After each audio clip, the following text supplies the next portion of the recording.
మన భారతదేశంలో ఉన్న ఒక ప్రసిద్ధి చెందిన హిందూ దేవాలయంలో అసలు దేవుని విగ్రహమే లేదని మీకు తెలుసా? అదేంటి? దేవాలయంలో దేవుని విగ్రహం లేకపోవడం ఏంటి అని ఆశ్చర్యపోతున్నారా? అవును, మీరు విన్నది నిజమే. దీని గురించి తెలిసిన వారందరికీ నేను చెబుతున్న దేవాలయం పేరేంటో ఇప్పటికే అర్థమై ఉంటుంది.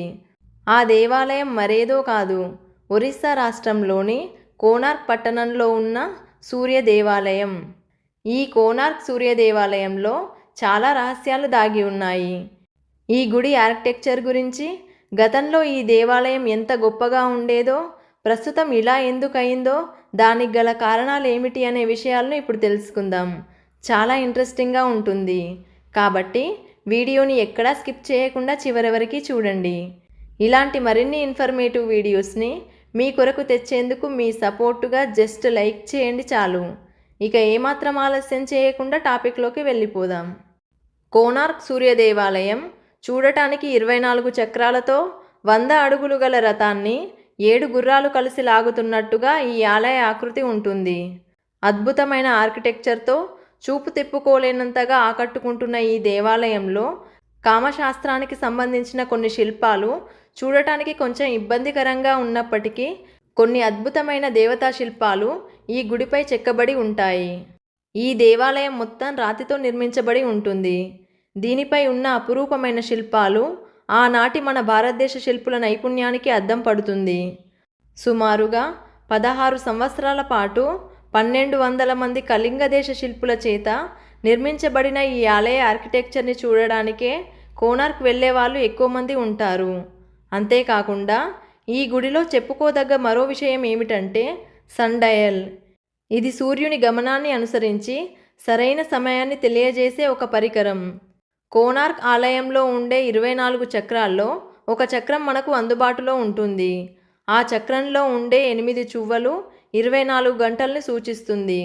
అంటే ఒక్కొక్క చువ్వ 3 గంటలతో సమానం అన్నమాట. అలాగే ప్రతి 2 చువ్వలకి మధ్య సన్నని పూసల గీతలు ఉంటాయి. మనం ఒక సన్నని కర్రను తీసుకొని ఆ చక్రం మధ్యలో ఆనిస్తే ఆ కర్ర యొక్క నీడ చక్రంలో ఉండే చువ్వల మధ్య ఎక్కడైతే పడుతుందో దాన్ని బట్టి మనకు ఆ సమయం ఎంత అవుతుంది అనే విషయం స్పష్టంగా తెలుస్తుంది.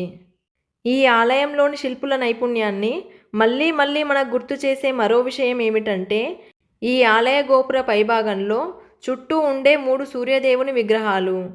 అందులోని మొదటి విగ్రహంలో సూర్యభగవానుడు చిన్న పిల్లవాడిలాగా కనిపిస్తే, మధ్యలో ఉండే విగ్రహంలో యవ్వనంలో ఉండే శక్తివంతమైన వ్యక్తిలాగా కనిపిస్తాడు. ఇక చివరి విగ్రహంలో కాస్త ముసలి వ్యక్తిలాగా కనిపిస్తూ చూసేవారి మనసు ప్రసన్నం కలిగేలాగా ఈ విగ్రహాలు చెక్కబడి ఉంటాయి. ఇలా ఈ 3 విగ్రహాలను రోజులో ఉండే 3 పూటలను ప్రతిబింబించేలా చెక్కారని చెబుతూ ఉంటారు.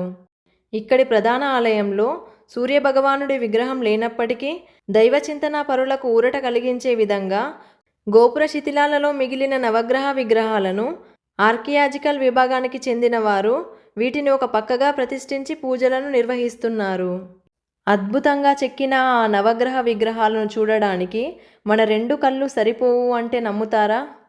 కోనార్క్ ఆలయంలో ఉన్న మరొక ప్రత్యేకత ఏమిటంటే ప్రధాన ఆలయానికి ఎదురుగా ఉండే నాట్య మండపం.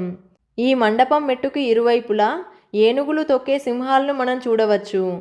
ఆ మండపంలోని ఏ ద్వారం నుండైనా సరే మనం ప్రధాన ఆలయాన్ని చూస్తే ఆ ప్రధాన ఆలయం మనం చూసే ద్వారానికి ఎదురుగా ఉన్నట్టే కనిపిస్తుంది.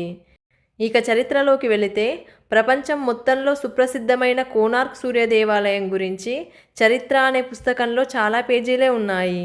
కోనార్క్ అనే పదం కోనా మరియు ఆర్కా అనే 2 సంస్కృత పదాల నుండి వచ్చింది. కోనా అంటే కోణం అని, మూలాలు అని అర్థం. ఆర్కా అంటే సూర్య భగవానుడు అని అర్థం. 13వ శతాబ్దంలో అనగా సుమారుగా 1250వ సంవత్సరంలో లాంగుల నరసింహదేవ అనే అతను ఈ దేవాలయాన్ని నిర్మించాడు. పూరీ పట్టణానికి 32 కిలోమీటర్ల దూరంలో ఉన్న ఈ కోనార్క్ దేవాలయంలో సూర్య భగవానుడి విగ్రహం నేలను తాకకుండా గాలిలో తేలుతూ ఉండేది. ప్రస్తుతం మనం పుస్తకాల్లో చదువుకుంటున్న మ్యాగ్నెటిక్ లివిటేషన్ అనే టెక్నాలజీని ఆ రోజుల్లోనే మన భారతీయ శిల్ప నిపుణులు ఉపయోగించి ప్రపంచం దృష్టిని మన భారతదేశం వైపు తిప్పుకునేలా చేశారు. ప్రస్తుతం ఈ టెక్నాలజీని బుల్లెట్ ట్రైన్స్లో ఉపయోగిస్తున్నారు. ఇప్పుడు మనం చూస్తున్న కోనార్క్ సూర్య దేవాలయం చాలా వరకు శిథిలమైపోయింది. 200 అడుగుల ఎత్తులో ఉండే ఈ దేవాలయాన్ని ఈరోజు మనం చూడలేకపోవడం చాలా దురదృష్టకరం. ఈ ఆలయంలో అరుణస్తంభం ఉండేది అని, ఈ అరుణస్తంభం సూర్యుడి నుండి వెలువడుతున్న కిరణాలను గ్రహించి వాటిని మన వాతావరణానికి అనుగుణంగా మార్చి బయటకు విడుదల చేసేదని అక్కడి వారు అంటుంటారు. మొఘలుల దండయాత్రలో ఈ ఆలయం చాలా వరకు ధ్వంసమైపోయింది.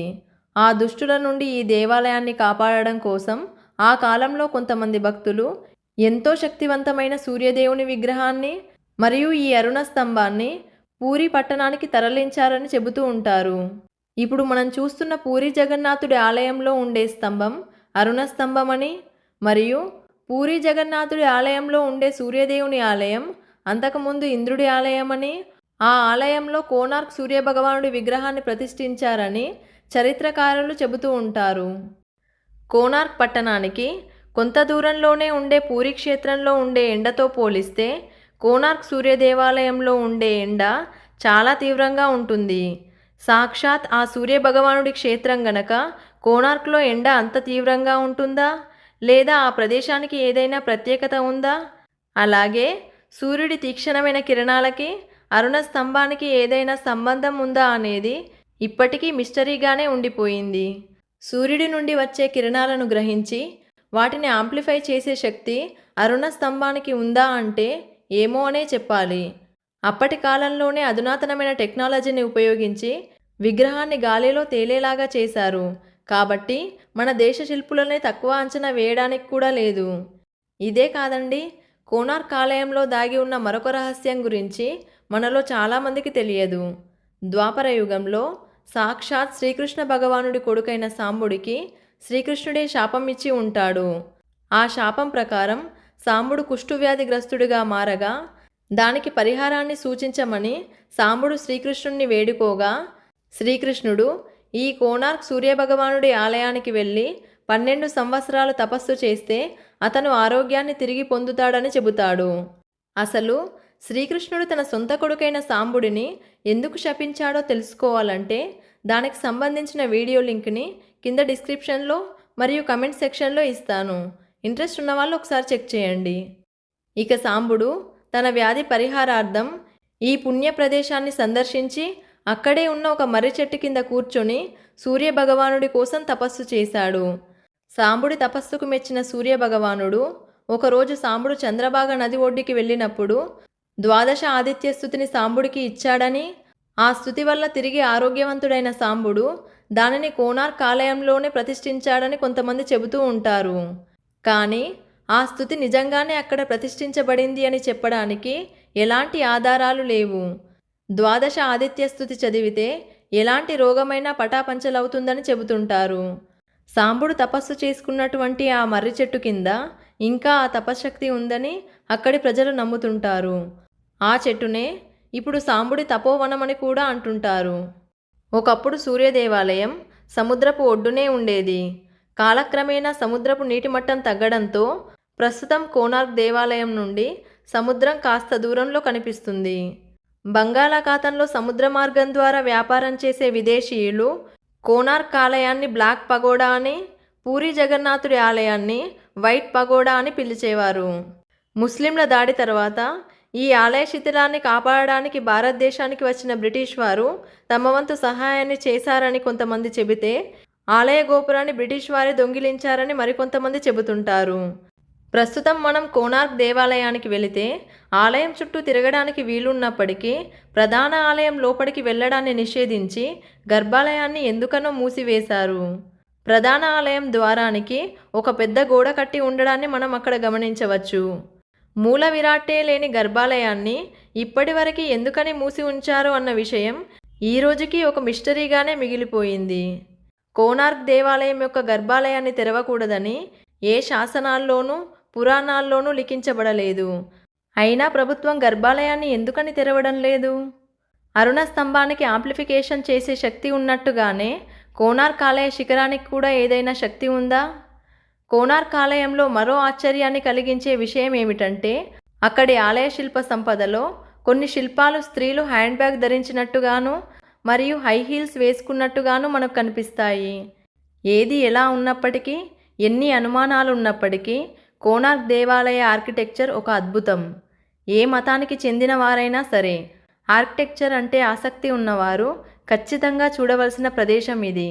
అంతేకాకుండా దైవచింతనా పరులకు సాంబుడి తపోవనం, నవగ్రహాలు, ఆ ఆలయ గోపురంపై చెక్కబడిన అనేక రకాలైన దేవతామూర్తులు భక్తి పారవశ్యాన్ని అందిస్తాయి. ఈ వీడియోపై మీ అభిప్రాయాన్ని కమెంట్ చేయండి. నచ్చితే ఒక్క లైక్ చేయండి. మీ ఫ్రెండ్స్ అండ్ రిలేటివ్స్తో షేర్ చేయండి. మీ అభిప్రాయాలని, సజెషన్స్ని కమెంట్ ద్వారా తెలియజేయండి. మీరు చేసే లైక్ అండ్ కమెంట్ వల్ల ఈ వీడియో మీలాంటి ఇంకొంతమందికి సజెస్ట్ అవుతుంది. సో ఇలాంటి మరిన్ని ఇన్ఫర్మేటివ్ వీడియోస్ కోసం సుమక్క 369 ఛానల్ని సబ్స్క్రైబ్ చేయండి. వీడియోని చివరి వరకు చూసిన మీ అందరికీ థ్యాంక్ యూ. నెక్స్ట్ వీడియోతో మళ్ళీ కలుద్దాం. జై హింద్.